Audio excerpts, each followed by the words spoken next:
అంతైనా వాడిని కాబోయే అల్లుడు. లేదులే, ఆ సంగతి నిన్నటితోనే మర్చిపోయాను. అంత మాట అనుకు బాబా. పిల్లలు వాళ్ళేదో తొందరపడ్డాన్ని మనం కూడా తొందర పెడితే వాళ్లకు మనకు తేడా ఏమిటి చెప్పు. నువ్వు సత్య హరిశ్చంద్రుడివి, ధర్మరాజువి, నేను కాను. నిజంగా వాడు నా ఇంటికి అల్లుడు కావాలనుకుంటే అన్ని మాటలంటాడా? అన్ని మాటలన్న వాడిని తిరిగి నా ఇంటికి అల్లుడిగా తెచ్చుకోమంటావా? లేదు బాబా, నిన్న వాడికి ఏ దయ్యం బట్టి అలా మాట్లాడించిందో తెలియదు కానీ నిజానికి నువ్వంటేనే వాడికి నాకంటే ఎక్కువ ప్రేమ అభిమానం. ఇంతకుముందు ఎప్పుడైనా అలా మాట్లాడేడు వాడు? ఇన్నాళ్ళకి నిన్న మాట్లాడడం మొదలు పెట్టాడు. రేపు ఏం మాట్లాడతాడో ఎలా మాట్లాడతాడో ఎవరికి తెలుసు. అందుకే బాగా ఆలోచించి నిర్ణయానికి వచ్చాను. పొద్దుటే ఒకరికి మాట ఇచ్చేశాను. అవును, నీ కొడుకు కంటే గొప్పవాడిని, స్థితిపరుణ్ణి తీసుకొచ్చి పెళ్లి జరిపిస్తాను. ఆ పని నువ్వు చేయలేవని కాదు, ఆ సమర్థత నీకు లేదని కాదు బాబా. చిన్నప్పటి నుంచి వాళ్ళిద్దరూ ఎలా కలిసిమెలిసి తిరిగారు, మనమే వాడిని ఎలా ప్రోత్సహించాం. వాళ్ళు కళకళ్ళాడుతూ మన కళ్ళ ముందు తిరుగుతుంటే చూసి ఎంత ముచ్చటపడ్డాము. ఇవాళ కావాలని వాళ్ళని మనం విడదీస్తే అంతకంటే అన్యాయం ఏమైనా ఉంటుందో చెప్పు. ఆ తప్పు నాదంటావా? పోనీ ఆ తప్పు నాది అనుకో బావా. నా మాట వీల్లేదు, మాట ఇచ్చేసాను చెప్పానుగా. బావా, జీవితంలో ఇంతవరకు ఏనాడు ఎవరిని ఏమీ కోరలేదు. ఇవాళ ఒకే ఒక్క కోరిక కోరుతున్నా, నీ కూతుర్ని, ఆ అమ్మాయికి పిల్లను నా ఇంటి కోడలుగా పంపించు. అంతే, ఇంకేం కోరను. ఆ ఒక్క కోరికే నువ్వెందుకు కోరుతున్నావో నాకు తెలుసు. నాకున్నది ఒక్కతే కూతురు. ఈ ఆస్తి అంతా ఆ ఒక్కదానికే చెందుతుంది. దాన్ని నువ్వు కోడలుగా చేసుకుంటే ఈ ఆస్తి మొత్తం నీ ఇంటికే చేరుతుంది. బావా బావా, ఇంకేం చెప్పదు. అంతే, మనం భవిష్యత్తులో కలుసుకోవాలనుకుంటే ఇంకెప్పుడు ఈ ప్రస్తావన తీసుకురాదు. నువ్వు వెళ్ళొద్దు.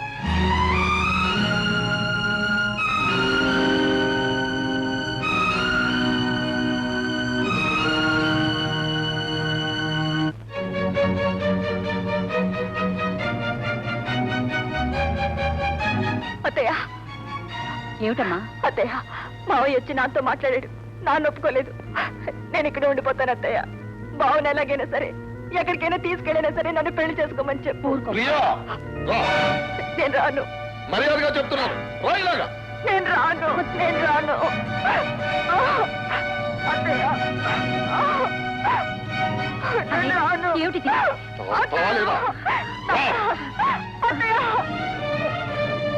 ఆ బావగారు రావాలా? వాడు వచ్చి నిన్ను కాపాడాలా? అసలు నీది కాదే ఈ తప్పు. ఈ సినిమాలు తీసేవాళ్ళని అనాలి.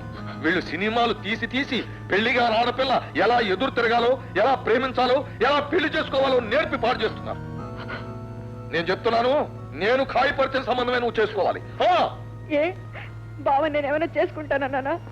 చిన్నప్పటి నుంచి బావే నీ మొగుడు మీరే కలిసి తిరగమంది. మేం కలిసి ఉన్నప్పుడు మీరిద్దరూ మొగుడు పెళ్ళాలే. ఇప్పుడు కాదంటున్నాను. అంత మీ ఇష్టమే. మా ఇష్టం కాక నీ ఇష్టమా? మీరెప్పుడు ఎవరు మొగుడంటే వాళ్ళతో కాపురం చేయాల్సిందేనా? పిచ్చిగా మాట్లాడు. నోరు మూసుకు పడుండు. కాలు బయట పెట్టావా విరగొట్టేస్తాను, జాగ్రత్త.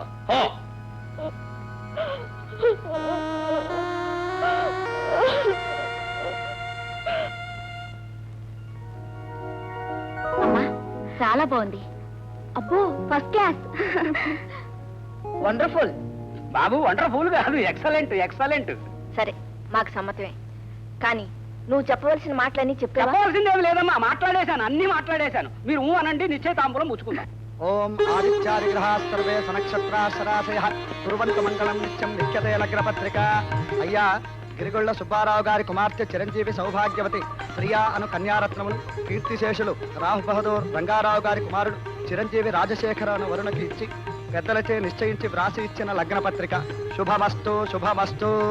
శేఖర్ బాబు గారు. ఎవరు? ప్రియ గారు బాబు గారికి ఉత్తరం ఇవ్వన్నారమ్మా.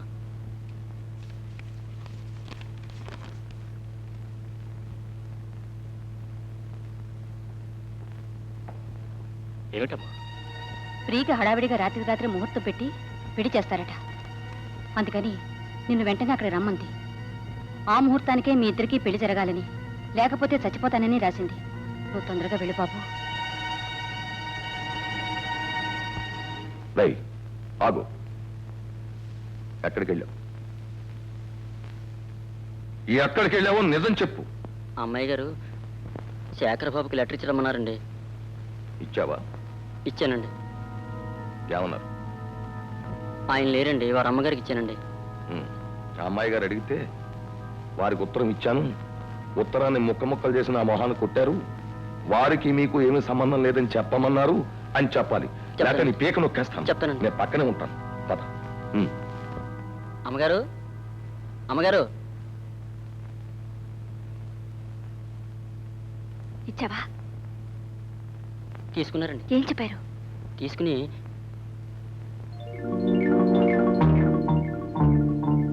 ముక్కలు చేసి నా ముఖాన్ని కొట్టి ఆమెకు నాకు సంబంధం లేదు, ఇష్టం వచ్చినట్టు చేసుకోమని మీతో చెప్పమన్నారండి.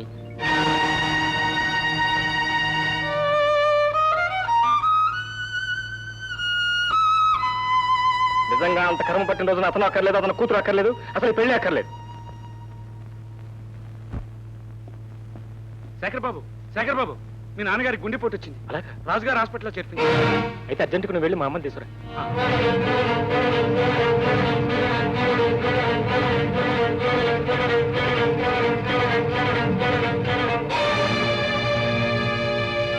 What happened?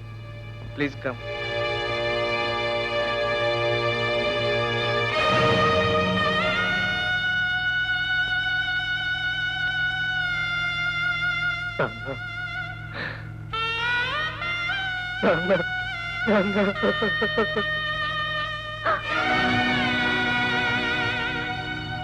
ఏమండి?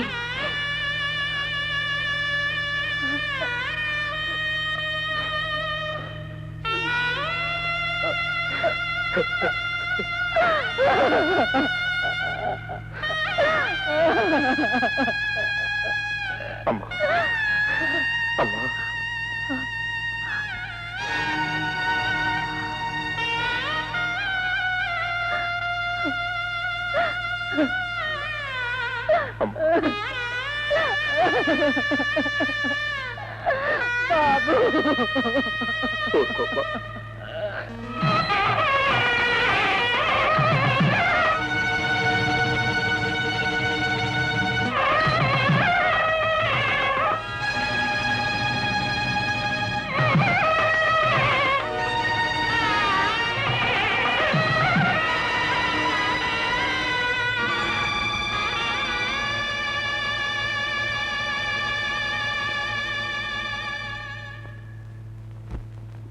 ఎవరండి లోపల? ప్రియమ్మ గారు పెళ్లి అయిపోయిందండి. ఎంత పని చేసావు ప్రియా.